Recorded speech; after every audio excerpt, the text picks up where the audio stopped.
NTV time, जनता की बात। मासूम अबोध लक्षिका की मौत का जिम्मेदार कौन? आज सुबह बिजलपुर के शिवसागर कॉलोनी से 3 दिन पूर्व गुम हुई बालिका की गमले वाली पुलिया के नाले में गिरने से दर्दनाक मौत का मामला सामने आया। बालिका का शव गमले वाली पुलिया स्थित नाले से बरामद किया गया। बालिका को खोजने के लिए एसीपी रुबीना मेजबानी के निर्देशन में अलग अलग टीमें बनाई गई थी। आसपास के क्षेत्र में भी प्रसारण किया गया था। क्षेत्र के करीब 140 कैमरों को खंगाला गया था। इसके बावजूद बालिका का सुराग नहीं लग रहा था। एक कैमरे व डॉग स्क्वाड से बालिका का मूवमेंट पता चला कि वो गार्डन के पास से निकल रही है और गार्डन के पास ही नाला था। उसके बाद टीम एवं मेजबानी को शंका हुई कि कहीं न कहीं बालिका नाले में गिरी होगी।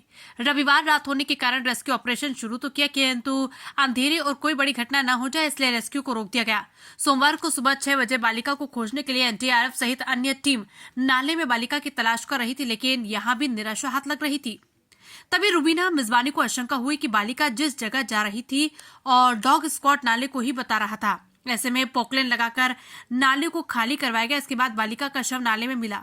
बाद में रुबीना मेजबानी ने बताया कि बालिका के शरीर पर चोट के निशान दिखाई नहीं दे रहे।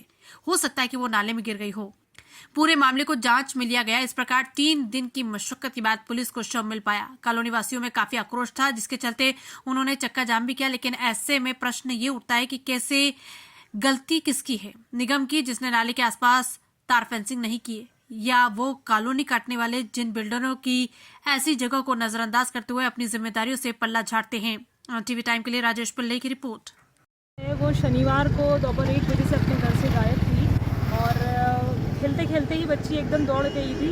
बच्ची बोल नहीं पाती थी और क्योंकि जैसे ही घटना की हमें पता चला और बच्ची बोल नहीं पाती, जैसे ही पता चला तो हम भी इस चीज़ को लेकर बहुत ही संवेदनशील थे कि चूँकि बच्ची यदि किसी को मिल भी जाती है तो बता नहीं पाएगा।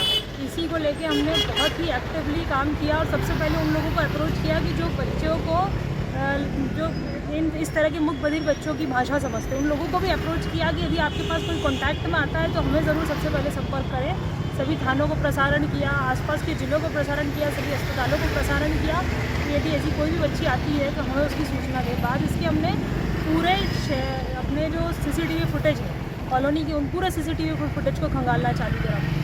सीसीटीवी में हम एक ही सीसीटीवी को 6 बार देख चुके, तब तक भी हमें वो दिख नहीं रही थी, क्योंकि बहुत सी जगह सीसीटीवी लगे तो हैं लेकिन वो चालू नहीं थे, जो बहुत ही हमारे लिए समस्या कारक हो रहा था कि वहाँ पर कैसे हम काम करें। तब जाके आगे हमें एक जगह बहुत ही माइन्यूटली लड़की दिखी है और वो गार्डन की तरफ जाती भी दिखी है। उसको हमने फिर आगे चेक किया, तब गार्डन में जाते हुए फिर हमने उसको, जब हम उस ट्रैक पे पहुंचे तो ट्रैक से जाके पता चला कि यहाँ एक नाले जैसी जगह है और गड्ढे जैसा है जहाँ से गिर सकती है।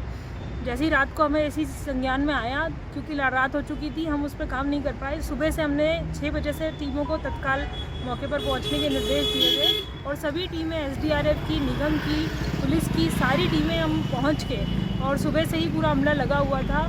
एसडीआरएफ की टीम से हमने मैन्युअली भी चेक कराया, उसको हमने निगम से सहयोग लेके जो कैमरा ड्रेनेज के चेक होते हैं उनको डाल के चेक कराया। फिर भी हमें कहीं ना कहीं शंका ये थी, क्योंकि हमने डॉग स्क्वाड से भी चेक कराया तो वो उसी घटनास्थल पे ले आके हमको छोड़ दिया था। हम उस स्पॉट को छोड़ नहीं पा रहे थे और फिर हमने ये एक और कोशिश की कि इसको और हम पूरा खाली करा के देख लेते हैं। नाले में जो कचरा था हमने उसको पोकलेन बुला के पोकलेन से खाली कराना चालू किया, तब कहीं हमें बॉडी मिल पाई।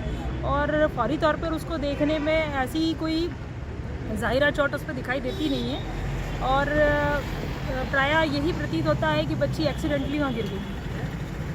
रुबीना मेजबानी, एसीपी गांधीनगर। हम घर से कितनी